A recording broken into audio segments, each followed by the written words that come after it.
আমরা এই টিউটোরিয়ালে শেখার চেষ্টা করব কিভাবে ArcGIS Pro তে কোনো মৌজা ম্যাপকে জিও রেফারেন্সিং করতে হয়। এটি অবশ্যই .pdf ফরম্যাটে রয়েছে। তো এটার জন্য আমাদেরকে প্রথম আমরা ArcGIS যাব এবং ArcGIS এ গিয়ে আমাদের এই যে ক্যাটালগ থেকে আমরা ফোল্ডার কানেকশন করতে হবে। আমরা জানি আমাদের যে ফোল্ডার কানেকশন, তো ফার্স্ট টাইম আমরা এটাকে ফোল্ডার কানেকশন করছি। এই যে মৌজা ম্যাপ বলে একটি ফোল্ডার আমাদের রয়েছে, এখানে আমরা ফোল্ডার কানেকশন করছি, কিন্তু এই ফোল্ডার কানেকশনে গিয়ে যদি মৌজা ম্যাপকে বেশি ক্লিক করে এখানে কিন্তু ব্লাঙ্ক আসছে, কিছু আসছে না, কারণ এটি পিডিএফ ফাইলে ArcGIS Pro ইন্টারফেসে শো করে না। সেই জন্য আমাদেরকে এটা কনভার্ট করতে হবে। এর জন্য আমরা এই যে ভিউতে গিয়ে জিও প্রসেসিং, এবং জিও প্রসেসিং এর এই পাশেই দেখতে পাচ্ছি টুলবারে গিয়ে এখানে কনভার্সন টুলবক্সের মধ্যে যাব, একদম উপরের দিকেই থাকে কনভার্সন টুলবক্স।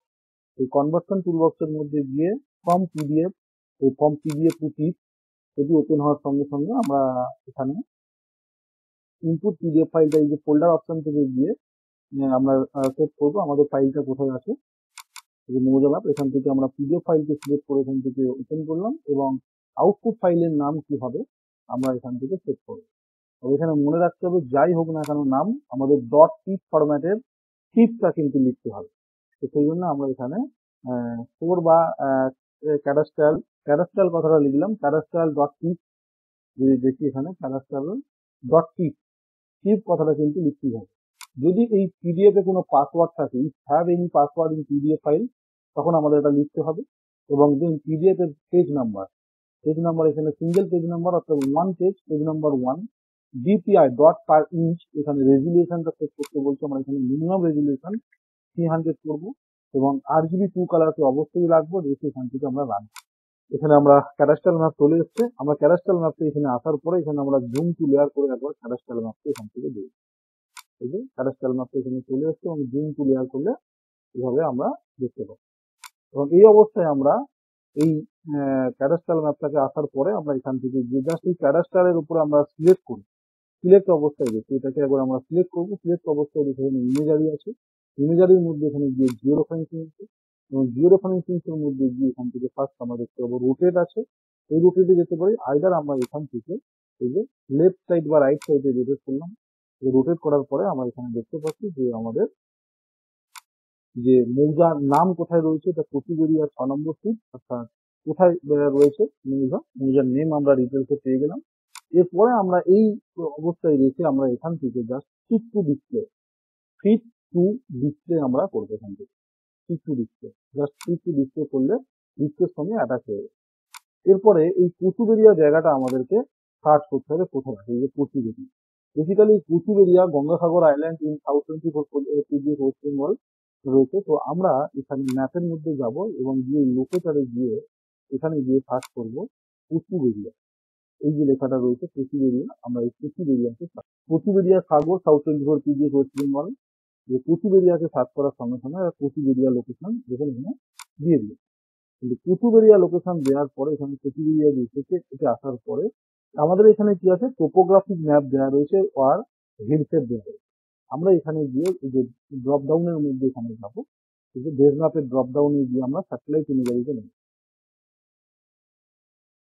এই স্যাটেলাইট ইমেজারি নিয়েছি, এবং স্যাটেলাইট ইমেজারি নেওয়ার পরে এখান থেকে আমরা চাইলে স্যাটেলাইট ছাড়াও এখানে আরো ইমেজারি রয়েছে, এই যে হাইব্রিড ইমেজ, তাহলে আমরা এই হাইব্রিড ইমেজকেও এখানে নিতে পারি, এর থেকে ভালো রেজুলেশন ইমেজ আসবে।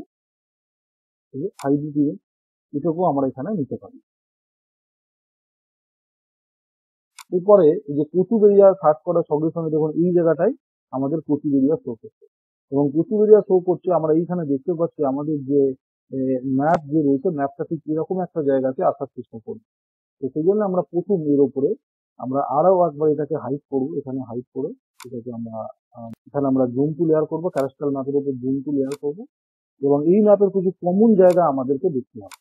এই ম্যাপের কমন জায়গা এখানে হচ্ছে কি জিওগ্রাফিক্যাল ল্যান্ডমার্ক। এখানে যদি আমরা দেখি এখানে একটি ক্যানেল রয়েছে, এখানে একটি রোড রয়েছে, এই যে রোড ক্যানেল, এইগুলোকে আমরা হাইলাইট করার চেষ্টা করবো। রোড অ্যান্ড ক্যানেল, এই যে ক্যানেল অ্যান্ড রোড, আমরা যদি আমাদের ওয়ার্ল্ড ম্যাপের মধ্যে গিয়ে ওটাকে চেক করে দেখি,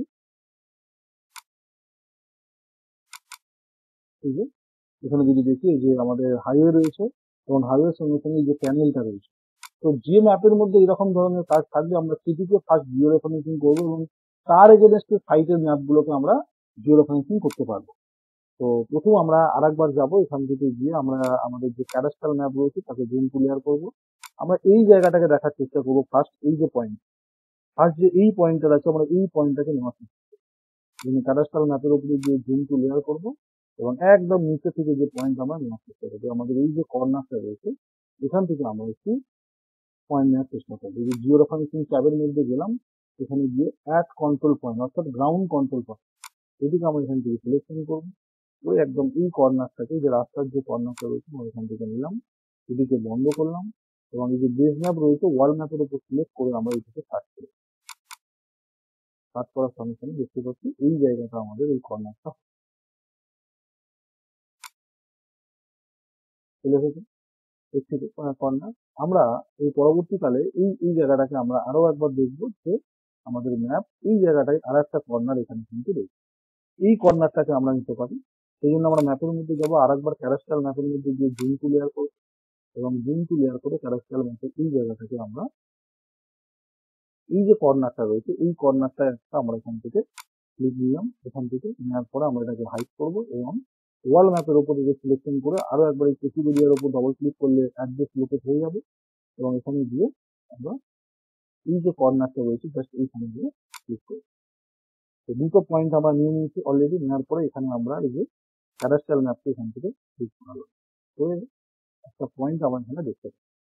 এটি আসার পরে আমরা এখান থেকে এই যে এটিকে সিলেকশন অবস্থায় রেখে ক্যাডাস্ট্রাল ম্যাপটাকে আমরা সিলেকশন অবস্থায় রাখবো। আমরা দুটি পয়েন্ট নিয়েছি, নেওয়ার পরে সিলেকশন অবস্থায় রাখবো, এখানে রাস্তার লেয়ারের মধ্যে যাবো এবং রাস্তার লেয়ারে গিয়ে যে ট্রান্সপারেন্সি রয়েছে এই ট্রান্সপারেন্সির মধ্যে গিয়ে কিন্তু আমরা একটু কমাতে পারবো, ঠিক আছে? আমাদের প্রয়োজন মতো ট্রান্সপারেন্সিটা আমরা এখানে রাখতে পারি। এদিকে রাখলাম আমরা ট্রান্সপারেন্সি, এখান থেকে রাখার পরে আমরা এটাকে আবারও ইমেজারির মধ্যে যাবো এবং মিডল মাউসকে ক্লিক করলে আমরা এখানে হ্যান্ড সিম্বল পাবো। আমরা দেখতেই পাচ্ছি যে এই যে কর্নারটা রয়েছে এই যে কর্নারটা এইখানে গিয়ে আমাদের কাজ করে। আমরা আগে ওয়াল ম্যাপকে বন্ধ করছি, এই যে কর্নারটা রয়েছে উপরে আমরা হিলসেটকেও বন্ধ করছি, এই যে কর্নারটা রয়েছে এটাকে আমরা ফার্স্ট নিলাম, কোথায় রাখবো ওয়াল ম্যাপে, এই যে আমাদের এখানে চলে গেছে। এইভাবে আমরা কোনো একটি লাইনকে দেখুন এখান থেকে আমরা সুন্দর করে অ্যাটাচ করতে পেরেছি একটা লাইন।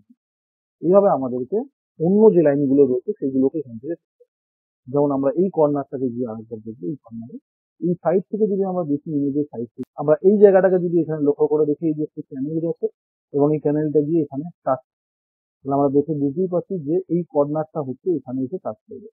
আমাদের এই যে রাস্তা সাইডের যে কর্নার সেটি কিন্তু এরকম একটা জায়গায় এসে টাচ ম্যাচ করে গেছে, এখানে কর্নারটাও ক্যানেলটাও ম্যাচ করেছে। এরকম ভাবে রাখার পরে আমাদেরকে এই কর্নারে গিয়ে একদম আউটসাইড কর্নারে গিয়ে আমাদের একটি চ্যানেল আছে, আমরা এই সাইডে দেখতেই পাচ্ছি একটি চ্যানেল আছে এবং চ্যানেলটাকে খুব সুন্দর করে আমাদের ম্যাচ করাতে হবে, সেটা আমরা দেখার চেষ্টা করবো এখানে। তো সেই জন্য আমরা এই জায়গাটাকে দেখতে পাচ্ছি একটু সাইডে করবো, সামান্য একটু সাইডে এরকম একটা জায়গায়, এবং এই যে কর্নারটা রয়েছে জাস্ট এটাকে আমরা টেনে এখানে সাইডে একটু একটু সাইডে গিয়ে এখানে একটা ক্লিক করবো, ব্যাস আমাদের কাজ কমপ্লিট হয়ে যাবে। এবং এখানে একটা মেথড কাজ করে যে আমাদের নাম্বার অফ পয়েন্ট কত নিতে হবে, আমরা কোনোভাবেই আমরা দেখুন এখানে আমরা 6টি পয়েন্ট এখানে কালেক্ট করছি, সবসময়ের জন্য মাথায় রাখতে হবে। আমরা এইটাকে আর একবার দেখাই, এই যে রাস্তার লেয়ারে গিয়ে আমরা ট্রান্সপারেন্সিটাকে এখান থেকে আমরা 0% করে দিচ্ছি, ট্রান্সপারেন্সি আমরা 0% করে দিলাম, দিয়ে এখানে আমরা সুইচকে অ্যাপ্লাই করে দিলাম। এবার আমরা এটাকে জুম করবো এখানে, জুম করে দেখবো যে আমাদের কাজটা হাইওয়েটাকে আগে দেখবো, এই যে হচ্ছে আমার হাইওয়েটা কত সুন্দর করে ম্যাচ করেছে আগে দেখবো, ঠিক আছে? এরপরে আমাদের এই যে প্যানেলটা একটা ছিল এখানে, আমরা প্যানেলটাকে দেখবো এখান থেকে ম্যাচ করেছি, ঠিক আছে? প্রত্যেকটা প্যানেল রয়েছে এখানে ম্যাচ করেছি কিনা দেখবো। এরপরে আমরা উপরের দিকে গিয়ে এরকম একটা জায়গায় দেখবো, এই যে হাইওয়েটাকে দেখুন ম্যাচ করছে কিনা, হাইওয়ে ম্যাচ করেছে। এখান থেকে একটা লাইন রয়েছে সেটি ম্যাচ করছে কি দেখুন, এখান থেকে আমরা ক্লিক করে দেখলে বুঝতে পারবো এই লাইনটা সুন্দরভাবে ম্যাচ করছে। যদি এই লাইনটাকে লক্ষ্য করে দেখেন, দেখুন সুন্দর করে ম্যাচ করছে। এইভাবে যদি সব ঠিকঠাক থাকে আমরা এই সবকটাকে এখান থেকে রেখে সবকটাকে আমরা ঠিক এইভাবেই রেখে দেবো। দেওয়ার পরে আমরা ফিট দিয়ে চেক করে দেখলাম, আবারও আমরা জিও রেফারেন্সিং ট্যাবের মধ্যে যাবো এবং জিও রেফারেন্সিং ট্যাবের মধ্যে গিয়ে আমাদেরকে এই যে ট্রান্সফরমেশন রয়েছে, এখানে আমরা যাব। ট্রান্সফরমেশনে গিয়ে অবশ্যই ফার্স্ট অর্ডার পলিনোমিয়ালকে সিলেকশন করবো। এখানে একটা মেথড থাকে যে 40 পয়েন্টের বেশি আমরা নিতে পারবো। নাম্বার অফ পয়েন্ট 6, আমরা এখানে এক কন্ট্রোল পয়েন্ট নিয়েছি কত, 2, 2+2। এক্ষেত্রে আমরা 6টার বেশি নিতে পারবো না, মিনিমাম 3টে, ম্যাক্সিমাম 6টা পয়েন্ট আমাদেরকে নিতেই হবে। এখানে মনে রাখতে হবে কোনোভাবেই যেন সিঙ্গেল লাইনে 6টা না চলে আসে, সবসময়ের জন্য যেন পুরো ম্যাপকে কভার করে 6টা পয়েন্ট। এবং খুব ইম্পর্টেন্ট জায়গাতে নিতে হবে, আমরা আউটসাইড এরিয়াতে নেওয়ার চেষ্টা করবো বা কর্নার এরিয়াতে নেওয়ার চেষ্টা করবো। এবং এই সবকটি নেওয়ার পরে আমরা এখান থেকে ট্রান্সফরমেশন সিলেকশন করে নেওয়ার পরে এই যে স্টেপ, এখান থেকে করলে এটা অটোমেটিক হয়ে যাবে, কিন্তু আমরা স্টেপ নিউ করতে চাইছি, এখান থেকে আমরা স্টেপ নিউতে যাবো। নিউতে যাওয়ার পরে এখান থেকে আমাদের আউটপুট ফরম্যাট এবং আউটপুট ফাইল করে থাকবে। এখানে আমরা আউটপুট ফাইলটাকে রাখতে চাইছি, আমরা যে ফোল্ডারে যে আমাদের কানেকশন ফোল্ডার ছিল যেটি মেজর ম্যাপ, এটি আমাদের আউটপুট ফোল্ডার। এবং আউটপুট ফোল্ডারের মধ্যে গিয়ে আমরা এখানে নাম দিয়ে দিতে পারি, এর কিছু একটা নাম দিচ্ছি, জিও রেফারেন্স, জিও রেফ দিয়ে দিলাম, দিয়ে এখান থেকে সেভ দেওয়ার পরে এখানে দেখুন এই যে ফরম্যাটটা এখান থেকে চেঞ্জ হয়ে যাবে, গ্রিডেড ফরম্যাট। যেখানে আমরা গ্রিডেড ফরম্যাট দেখতে পাচ্ছি, গ্রিডেড ফরম্যাটের মধ্যে এখান থেকে যে টিপের মধ্যে যাওয়ার পরে এখান থেকে আমরা প্রজেকশন রেফারেন্স সিস্টেমটাকে আমাদের সেট করতে হবে। এখানে যাবো আমরা, এখানে গিয়ে আমরা এই যে জিওগ্রাফিক কোঅর্ডিনেট সিস্টেমসের মধ্যে যাব, জিওগ্রাফিক কোঅর্ডিনেট সিস্টেমসের মধ্যে গিয়ে নিচে ওয়ার্ল্ডে যাব, এবং ওয়ার্ল্ডের মধ্যে গিয়ে এখান থেকে খুলবে নিচে WGS 1984, একদম নিচের দিকেই থাকে। WGS 1984কে সিলেকশন করে দেওয়ার পরে এখান থেকে ওকে করবো, সিলেকশন সেট হয়ে গেছে। যদি জিওগ্রাফিক ট্রান্সফরমেশনের জায়গায় আমরা নান করে রাখবো, কিছু চেঞ্জ করার দরকার নেই। আর এখানে ক্যাপিলারি হচ্ছে আমরা ডিফল্ট করে রাখবো, রাখার পরে এখান থেকে জাস্ট এক্সপোর্ট, যে কাজ চলছে কিছুক্ষণ সময় নেয় এটা। এবং ফাইনালি দেখতে পাচ্ছি আমাদের আউটপুট ফাইল এখানে চলে এসেছে, এবং আমরা ফাইনালি আমরা যে জিওরেফ করেছিলাম যে জিওরেফ ফাইল আমাদের চলে এসেছে। এবং ফাইল আসার সঙ্গে সঙ্গে এক্সাক্ট যে লোকেশন ছিল সেই লোকেশনের সঙ্গে ম্যাচ করেছে। আমরা আরেকবার দেখাবো যে আমাদের স্কেল কত সুন্দর আছে, দেখুন এখান থেকে দেখলেই বেড়ে যাবে যে আমরা যে কাজটা করেছি এখানে পেজটা দেখা যাচ্ছে, এই যে আমরা জিওরেফ করেছি ফাইনালি।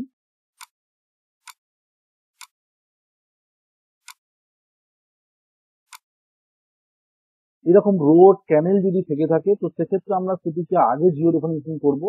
যেমন এখানে দেখা যাচ্ছে যে সাপখালি 5 নম্বর স্ট্রিট সিরিজের পরে আমরা করতে চাই, তো এই লাইনের এগেনস্টে আমরা এটাকে করতে পারবো, করলে আমাদের কাজটা অনেক ইজি হবে।